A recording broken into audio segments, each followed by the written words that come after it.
November 1942. In the pitch-black waters off Guadalcanal, the night erupts with the thunderous roar of naval gunfire. The heavy cruiser Atago, flanked by her formidable Takao-class sister ships and the mighty battleship Kirishima, confronts the American battleships USS Washington and South Dakota in a brutal and historic showdown. The air is thick with acrid smoke, and the sea is lit by the blinding flashes of cannons and the ghostly trails of torpedoes cutting through the waves. Amidst this chaos, the Atago's crew stands resolute, their faces illuminated by the fiery glow of battle.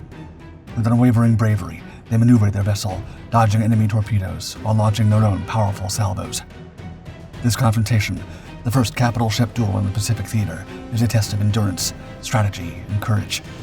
The Atago, a symbol of Japan's naval prowess, fights not just to survive, but to dominate, striving for victory and the glory of the Empire of Japan.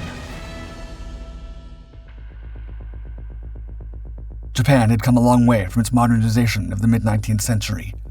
Seeking to emulate the American, British, and French colonial empires, the Empire of the Rising Sun was thirsty for expansion in the aftermath of World War I. As part of this ambitious objective, the Japanese Navy embarked on an expansive modernization process to develop state-of-the-art aircraft carriers, destroyers, and heavy cruisers to prepare for the greatest war the Rising Sun would ever fight. The Japanese recognized the strategic importance of carrier power for high-speed raids against enemy shipping and foreign shore installations over prolonged fights against enemy vessels.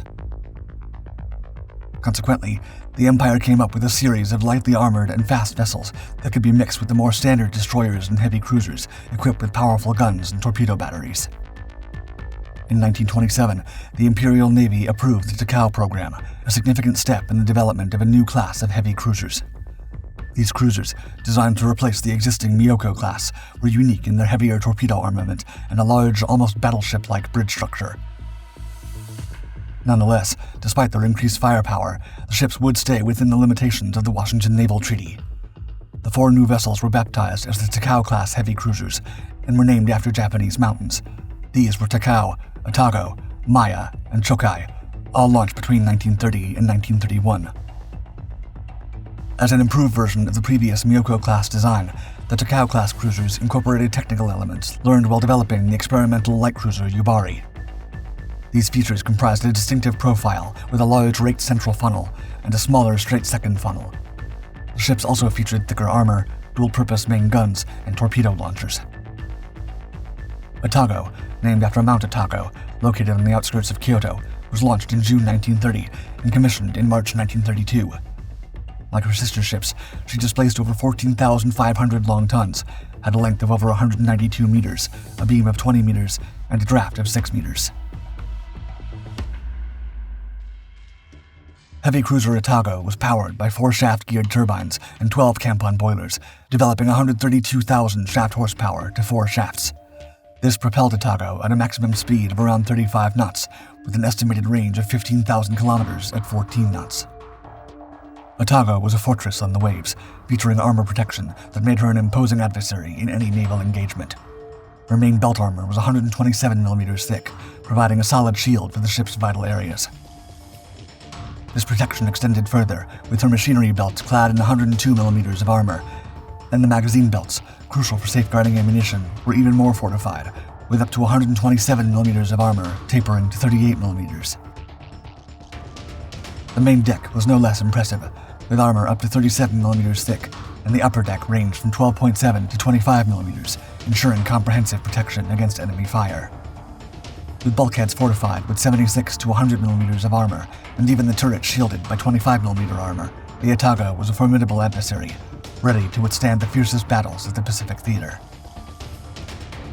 The crew of over 770 personnel oversaw an impressive arsenal that, at the time of her introduction, was the heaviest and most potent of any heavy cruiser of her time. Her main battery consisted of 10 Type 3 20-centimeter naval guns mounted in 5 twin turrets, providing unparalleled offensive capability against moving and stationary targets. Complementing this were her 8 Type 10 12-centimeter dual-purpose guns in 4 twin mounts on each side, and a powerful array of 16 Type 90 torpedoes housed in 4 quadruple launchers. In her final configuration, she was armed with 10 20-centimeter 50 third-year type naval guns, 8 Type 89 12.7-centimeter dual-purpose guns, and 16 Type 93 long-lance torpedoes and 4 quadruple launchers, plus 8 reloads. The ship's anti-aircraft defenses were robust, including 24 triple-mount and 12 single-mount Type 96 25mm ATAA guns and 4 13.2mm AA machine guns, ensuring the Atago was well-equipped to fend off Allied aircraft. Additionally, Atago featured an aircraft catapult and carried 3 floatplanes for reconnaissance operations, turning her into a versatile force on the high seas. The Takao-class heavy cruisers began their rigorous training as a cohesive unit in Japan. By early 1940, they were deployed to Chinese waters, tasked with patrolling the coasts and suppressing resistance fighters. These missions honed their skills and prepared them for the larger conflicts ahead. In November 1941, the Atago rose to prominence, becoming the flagship of Vice Admiral Nobutaka Kondo. The Empire of the Rising Sun was on the brink of launching a secret full-scale attack against the United States colonies in the Pacific, targeting the main naval bases at Pearl Harbor. As Japanese carriers raced across the Pacific to strike Pearl Harbor on December 7, 1941, Atago and her sister ships stayed behind, providing crucial fire support for the troops landing in Malaya and the Philippines. Part of Kondo's Sentai 4, the task group meticulously planned and executed their first offensive against enemy forces. They decimated artillery positions and shore installations, covering the landings at Lingayen Gulf. This marked the dramatic beginning of the Philippines campaign, which culminated in the American surrender and the complete occupation of the archipelago by Imperial Japanese forces. By February 1942, stationed off Palau, Takao received orders to hunt down ships escaping the Netherlands East Indies. This hunt proved highly successful. On March 1st, she sank the Dutch freighter Toradja, the British minesweeper HMS Scott Harley, and captured the freighter Bintohen. Her floatplanes relentlessly strafed and bombed the Dutch freighter Engano. In a daring night attack, Takao and Atago joined forces to sink the destroyer USS Pillsbury. On March 4th, alongside Atago and Maya, and escorted by destroyers Arashi and Nawaki, they targeted a convoy near Jilit Jop.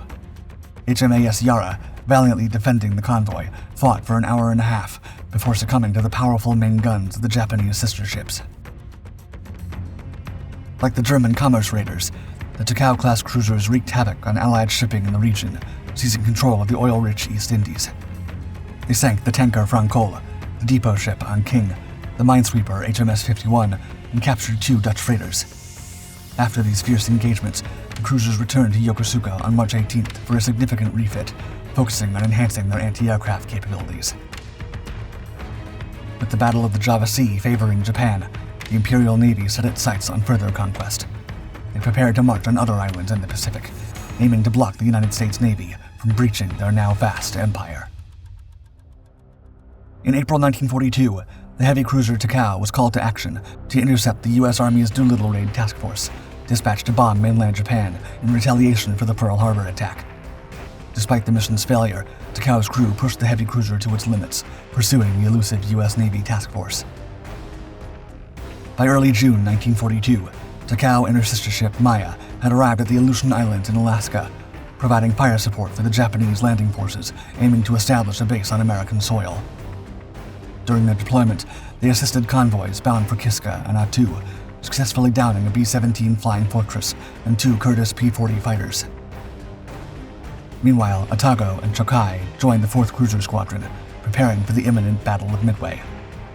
Tasked with covering the invasion fleet and providing support, Atago and her companions played a crucial yet understated role. Their primary mission was to protect the carriers and conduct reconnaissance with seaplanes. Despite their efforts, they were unable to prevent the destruction of the Japanese carriers. In August 1942, the Americans launched their first amphibious assault, landing troops in Guadalcanal. The Japanese quickly mobilized surface vessels and submarines to isolate the enemy, initiating anti-shipping and shore bombardment operations to cut off the American garrison before reinforcements could arrive. Atago and her 3 sister ships joined Operation Ka, the first large reinforcement operation in Guadalcanal. Departing from Hashirajima, they set course for Truk.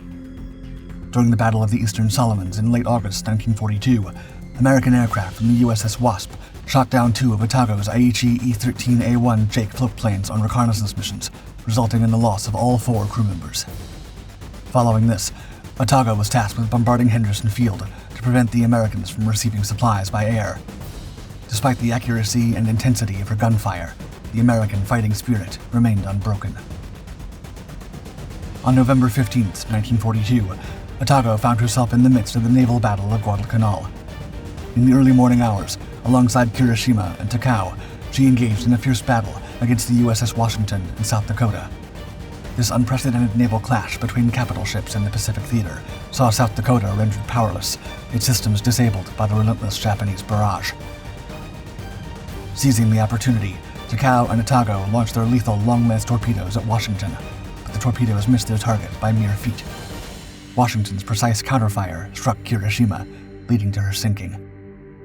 Despite sustaining damage in the melee, Atago survived, while Takao retreated unscathed to Truk and then to Kure for necessary repairs and a dry dock overhaul in December 1942.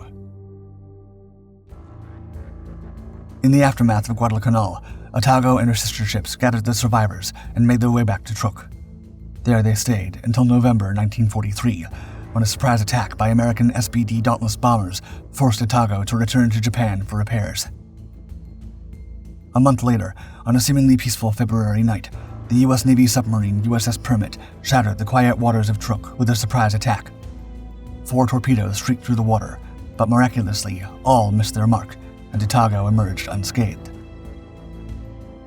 Reassigned to Sentai 4 under Vice Admiral Jisuburo Ozawa's first mobile fleet, Atago set sail for Palau. By April, she was stationed in the strategic waters of Davao in the southern Philippines. However, danger struck again on April 6th, when the submarine USS Dace launched another surprise attack. Yet again, Atago's luck held, and she escaped without damage. As the war in the Pacific escalated, June 1944 brought the Battle of the Philippine Sea. Atago, now part of Vice Admiral Takeo Kurita's Mobile Force Vanguard, departed from Tawi-Tawi with the mission to attack the American Fifth Fleet off Saipan. This battle, famously known as the Great Marianas Turkey Shoot, saw devastating losses for Japanese aircraft at the hands of U.S. Task Force 58.